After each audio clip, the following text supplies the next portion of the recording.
Rock and roll. Good morning. Hello, hello. Woohoo! That was a good one. Good morning, everyone. Welcome to the Coffee Time with Marie Teresa, CPA. If you are returning to the show, welcome. We love having you here. If you are new to the show, please make sure to put a thumbs up or hands up down in the chat so we know you are new. Thank you for joining us today. As always, I remind everybody to make sure to subscribe the channel that you are watching or listening to us on. We are live every Thursday on LinkedIn, Facebook, and YouTube. So please make sure you click subscribe, you click on the bell, you do what you got to do to make sure that you are with us every Thursday. Um, just a quick intro. I am your host, Marie Teresa, CPA. I am just getting stuck here. I am so excited, by the way, guys, because I have a special guest for you. So I'm all like so happy. So again, I'm your host, Marie Teresa. I'm a certified public accountant and a chartered global management accountant, an auditor and a CFO. I have created a very special methodology, evaluation MT, which I use to help business owners to grow from their first million to 10 million and more. I have also authored a couple of books, which I will put the links in the chat. I want to save as much time to make sure I introduce you to my special guest. So today, as always, I have my colleague, my friend, and tax partner, Pedro Gonzalez, CPA. Good morning, Pedro. Good morning. Good morning, Marie. Good morning, everybody. Pedro Gonzalez, CPA, business and tax strategist. We're here to help you achieve your financial goals. We achieve that at least through three fronts. That is your cash flow. In this economy is extremely critical right now. We're doing a lot of work on that area, helping a lot of businesses in that area of the cash flow, taxation. It erodes wealth regardless of where your business and situation is at the moment. So, and then finally the exit strategy. We're all gonna exit. It's just gonna depend on how we're gonna exit. Absolutely, absolutely. And today, actually, Pedro is going to help be my co host as we introduce my special guest. Today, our special guest is from Canada. Yay! Douglas Cowgill is a partner of Cross Border Visas, U.S. Business Immigration Lawyers. He is a U.S. licensed attorney and a licensed practitioner of foreign law with the British Columbia Law Society. He is an active member of the American Immigration Lawyers Association. Previously, he worked for one of the largest immigration firms in North America, assisting individuals and corporations of all sizes with a vast array of immigration services, including non-immigrant work visas, green cards, waivers of inadmissibility, and U.S. renunciation of citizenship applications. One of his primary goals is to develop meaningful relationship with his clients so that they feel confident about the attorney handling their case. He represents clients with a wide variety of U.S. immigration applications, including TN visas, E1 visas, E2 visas. Think about that. H1B visas, L1 visas, green cards through family sponsorship, green cards through employment, renunciation of U.S. citizenship, and waivers of inadmissibility. He earned his BA degree and a JD degree, both from the University of Wisconsin. Douglas, welcome to the show, Coffee Time. Oh, hello. Thank you for having me, Marie and Pedro. This is it's an honor to join you guys today. We love having you. So before we go into the questions, I want to take one moment, Doug, if it's okay with you, just to tell everybody some of the things we've talked about in the past couple of shows. Guys, just a quick summary. Make sure to go check out some of the shows we've done in the past where we've talked about self-employment. We have a lot on that. We've done tax planning. We've talked about 1031 exchanges. We've talked about motivation, mindset, entrepreneurship. We've also talked about recently IRS tax audits and financial audits. But today, we will be focusing on especially E2 visas, okay, to the US. And here we have our expert, Douglas Cowgill. So, Doug, we're gonna start. Especially, we want to get to know you. We want to know why you chose this area of law. Tell us a little bit about yourself and our audience. Yeah, absolutely. So, as you alluded to in my background, I'm originally from the United States. I went to law school in the United States, became a lawyer in Wisconsin and also in Washington. And when I initially went to law school, my goal was to do something more ideological, like environmental law, perhaps. But as reality sunk in and I had bills to pay and my background wasn't really suitable for that area, I was kind of at a time struggling to find what my career path would be.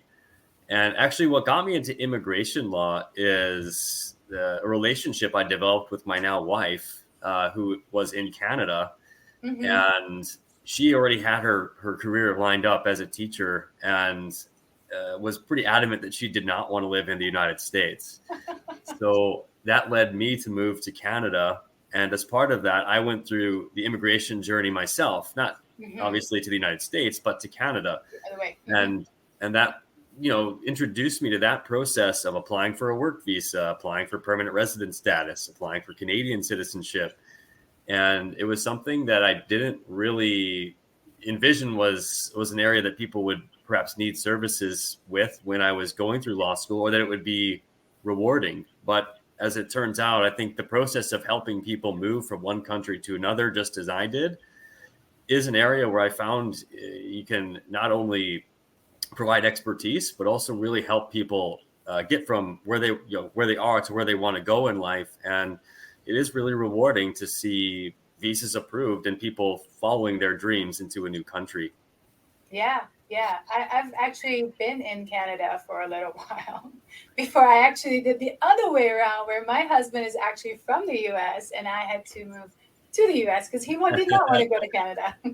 Yeah, and that's what I've seen. We have those kind of relationships, that kind of connection between the economies, where people are crossing the border all the time, and it led to an opportunity for me as a U.S. lawyer moving to Canada in a market where there aren't a lot of U.S. licensed lawyers to provide a service that a lot of Canadians are now looking for, which is help with U.S. immigration.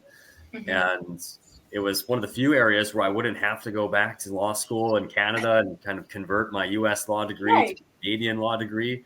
I could just, take the schooling I had done, the bars I had passed in the United States, and take all that knowledge and provide services from Canada for people that are looking for this support.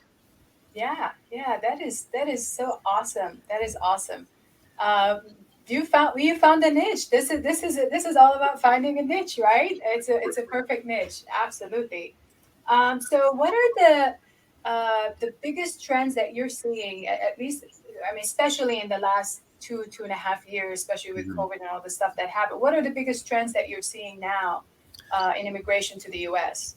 Yeah. So I would say that we're seeing specific case types being utilized more than in the past. The E2 investor case, which I think we'll talk about in more detail, is certainly one of those. We're seeing a lot of Canadians that are looking at places in the United States and seeing opportunities to develop a business. And also perhaps they have more of an ideological connection with specific areas of the United States.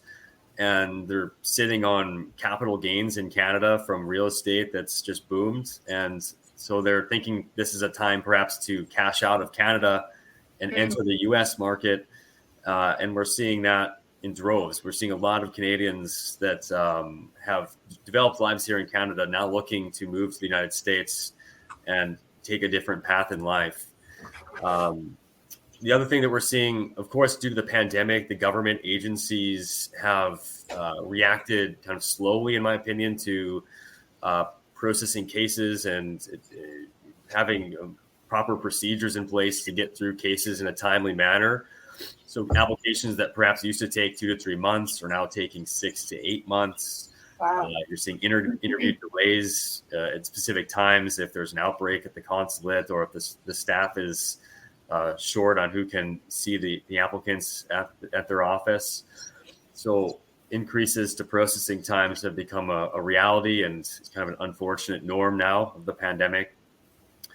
But I think other than that, the other shift has been from the Trump administration to the Biden administration, which in my experience has been favorable for most individuals seeking to immigrate to the United States. I think we're seeing a reversal on some of the policies that the Trump administration had implemented, such as no longer deferring to prior approvals within the USCIS agency.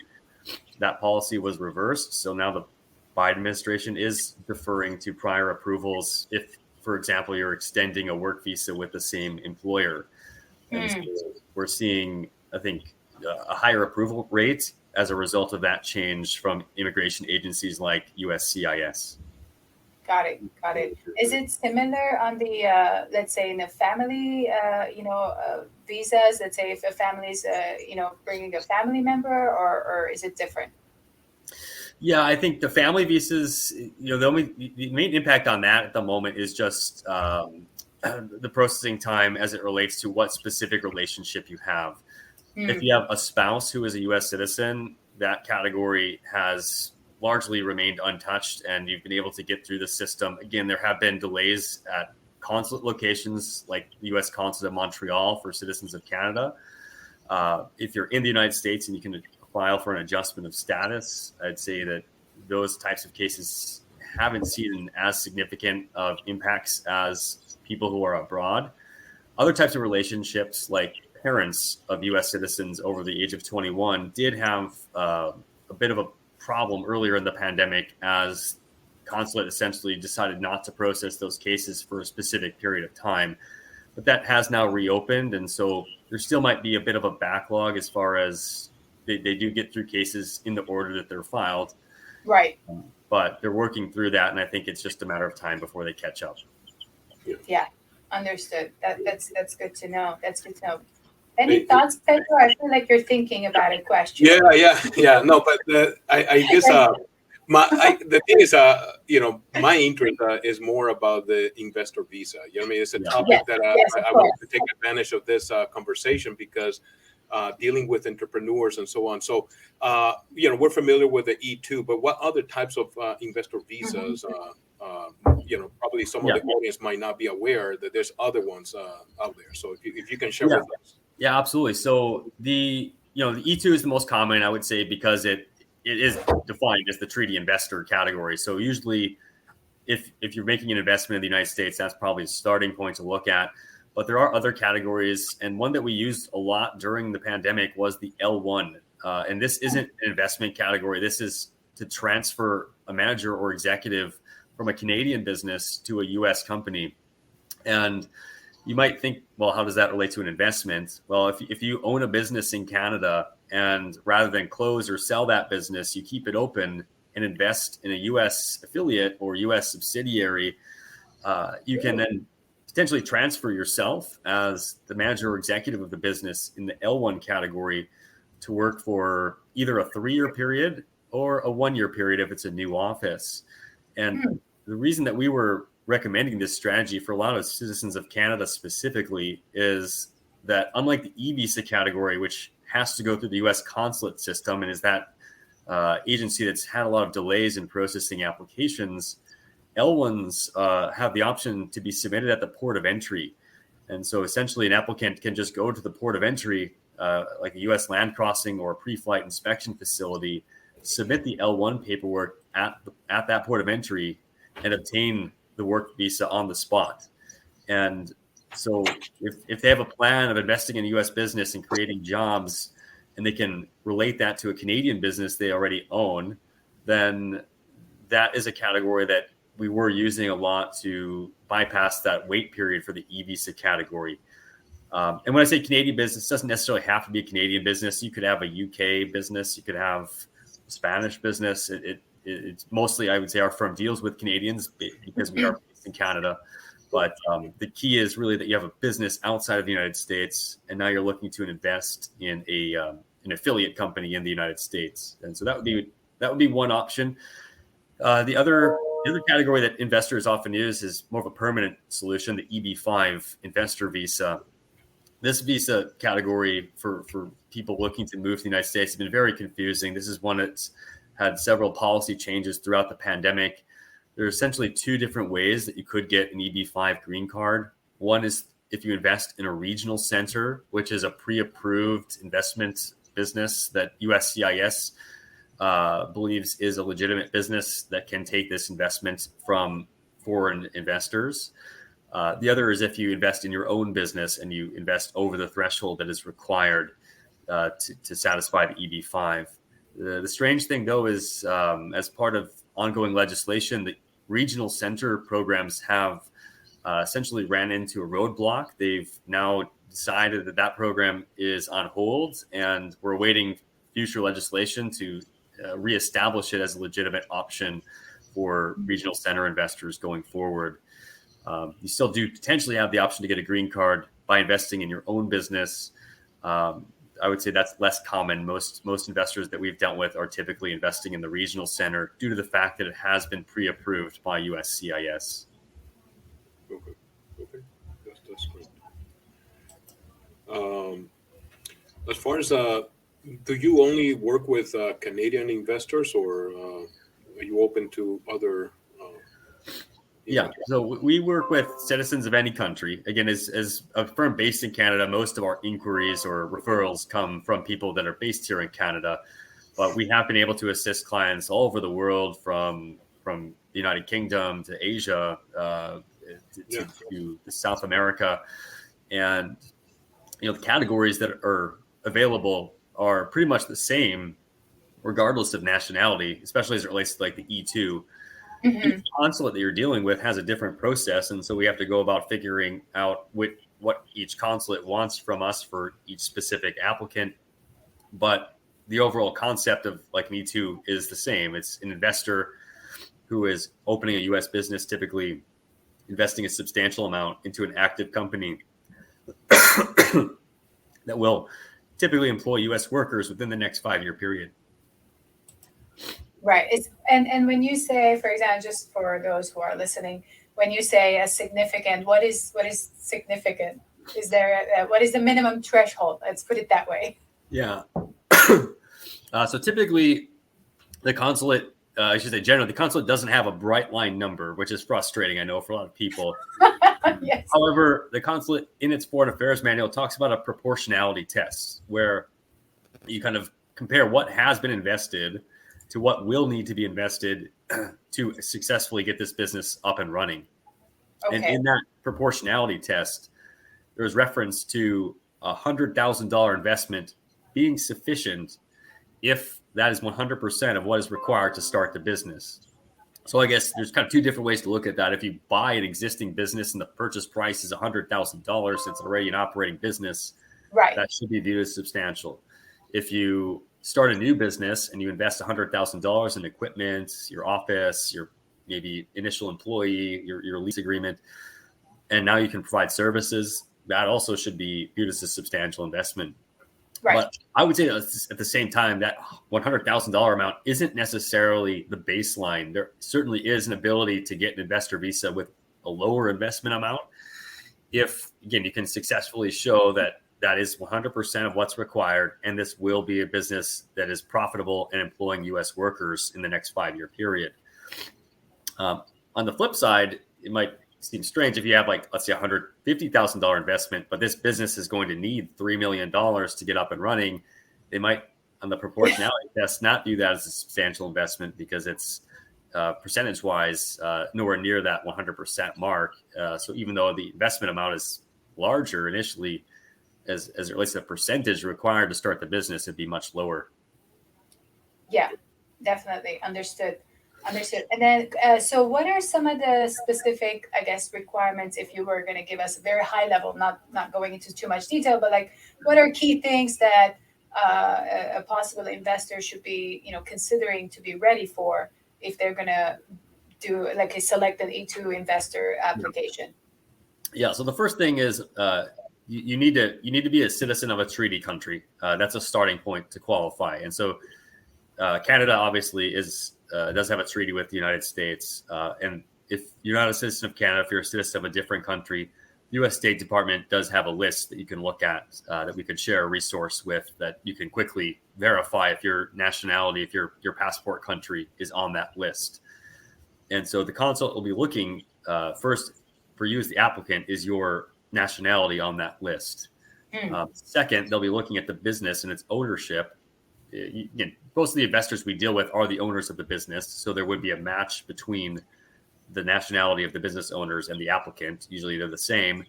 But if there's not a match, if you're working for a different business that has a different owner, they're going to want to see that the owner's nationality matches your nationality.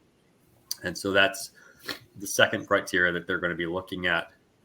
Third, they're going to be looking at the investment that you're making. How much is it? Is it at risk? Is it, can you prove that you've spent the money or will be spending the money? And number four, is it into an active business as opposed to like a passive real estate investment? I think these are the main things that they're going to be looking at. And so when we go to the at-risk portion of an investment, it's not sufficient to just transfer $100,000 to a bank account in the United States and say, I'm going to be using this. This is my operating capital.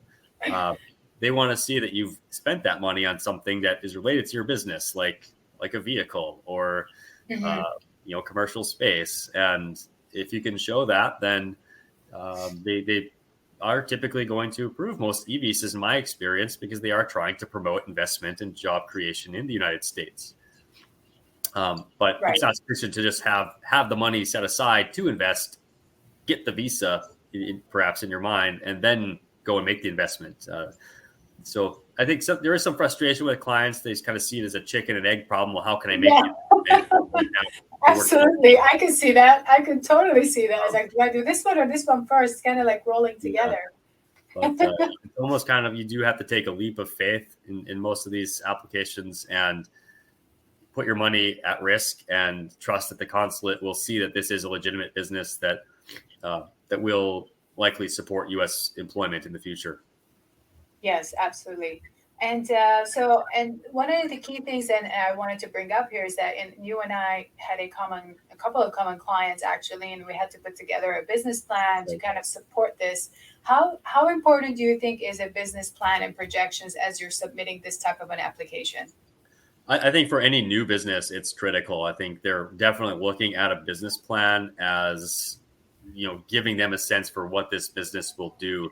You can provide them your incorporation documents, the attorney can prepare a cover letter, you can provide bank statements and receipts. But if they don't have a sense for what this business will do, what it's projected to do, what kind of people you're going to be employing, most of those cases I think are going to struggle. And on the flip side, individuals that go and get a professional business plan done, I can't recall any cases that we've seen refused with that type of specific documentation, especially detailed business plans that go through all the various areas you might be thinking about as you're trying to open a business. Who are the competitors? Mm-hmm. Why have you identified this location? What kind of revenue do you anticipate in the next year, the next 3 years, the next 5 years? What staff members do you think you need to hire, and when do you need to hire them? And just kind of an oversight, why have you chosen this business and why do you think it will succeed? The professional business plans that I've seen all convey that kind of information, and that's exactly what U.S. Consulate's looking for. It's what USCIS is looking for, and I've had a lot of success with those kind of cases where you have a professional business plan. And so my sense is that is something the government is very much looking to see for all these cases, especially new businesses. Yeah, that makes sense. Yeah. Pedro, do you have any other questions? I thought you were going to ask something. I just want to make sure I'm not hogging the whole. No. It's everything. No, this is a very interesting topic. We have discussed even in other occasions, you and I, as far as the immigration into the United States. And I think a lot of people will benefit from this information. So I'm enjoying the conversation, and I think a lot of the people listening to this will also gain a good understanding. about what is needed, because like you said, it's not simply to deposit money in a U.S. bank account and assume that, okay, that's it. The other aspect that probably some people don't understand, the importance of a solid presentation, from the application, the financials that are going to support this investment. In the end, any country, I imagine Canada will be the same. If I'm going to go over there, they want to see that I'm not just simply going to end up being I'm sorry to say, but a kind of a weight into the economy. Instead, I'm going over there to either invest. I'm going to go there and create employment. It's the same here in the United States. They want to see that you have a solid business. That the way that you demonstrate that, in this case, could be a solid business plan, a solid documentation about the application, so there's no hiccups in the process. What I found it very interesting, Doug, is that I didn't realize that, part of that, because it can also be purchasing an existing business, or the other one you mentioned where they can purchase an affiliate in the US and be able to transfer a manager, and now they have someone working here instead of I did not even know that one. That's a very good one to know. I think our audience will like that. Absolutely. Well, and so we are aware of these options because we see them coming from our Canadian clients mostly, and other clients around the world, just the various services we've been providing and applications we've assisted with. Those have been the two main ones for business owners, either the E2 or the L1. And the L1, I think, it's a great option for people that are trying to get there sooner because of the faster processing time at the moment. Right. In addition to that, there's also a potential path with that to a green card for the permanent transfer of a manager, as opposed to the temporary transfer of a manager. And that green card category would be the EB1C category.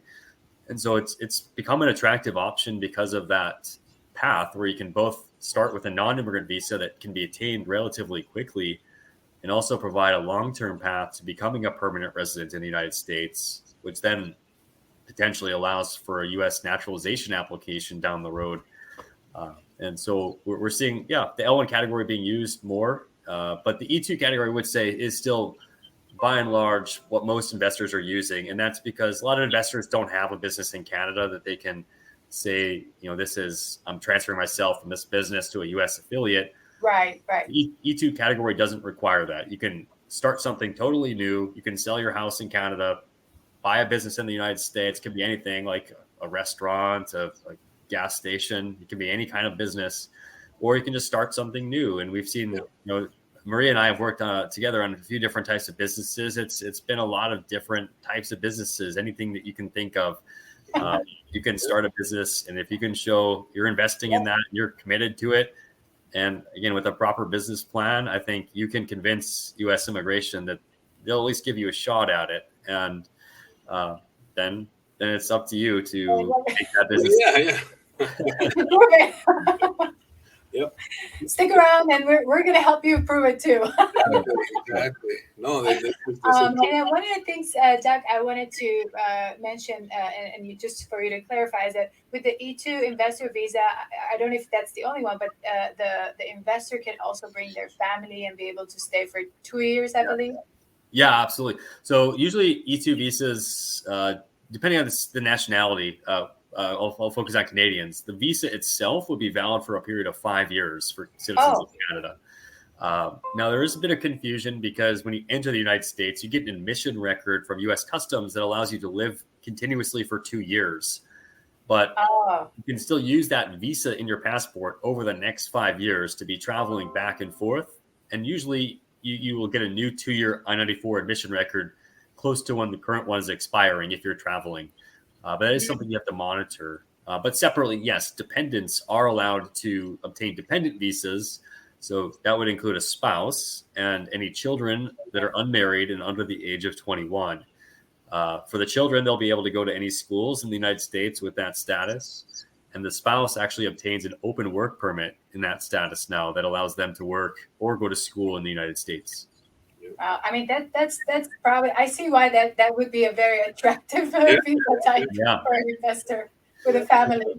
Yeah, exactly. And there are definitely different ways to structure it. I mean, we've seen, especially with husband and wives, that initially maybe one of the couple members is thinking of being the active worker and being the investor. But when they realize that actually, if I go in as the spouse, I get the open work permit, that gives them the ability to take on that role, give their spouse the investor visa, and they can still work together as the spouse with the open work permit. You can still manage the business that is owned by the family, but if you have other skills that you can perhaps take advantage of and find a U.S. employer, the U.S. employers are going to look at you more attractively, I think, given that they don't need to sponsor you for a work permit. They can just employ you on your E2 dependent status. And that's another potential path to a green card. If you find an employer and they want to keep you there, maybe they will sponsor you for a green card. And so, yeah, there's definitely different ways to take advantage of the category. But because of that advantage for dependents, especially the spouse, it's a great category to think about. This is awesome. Yep. Well, this has been so incredible, great information, Doug. It's been super. I know our audience and our viewers, our listeners are going to get so much value out of this show. Thank you so much for coming on the show. Do you have anything else on your mind that we didn't ask you that our viewers should actually know about? I don't think so. I mean, I think So, what is the best way to reach you, Douglas?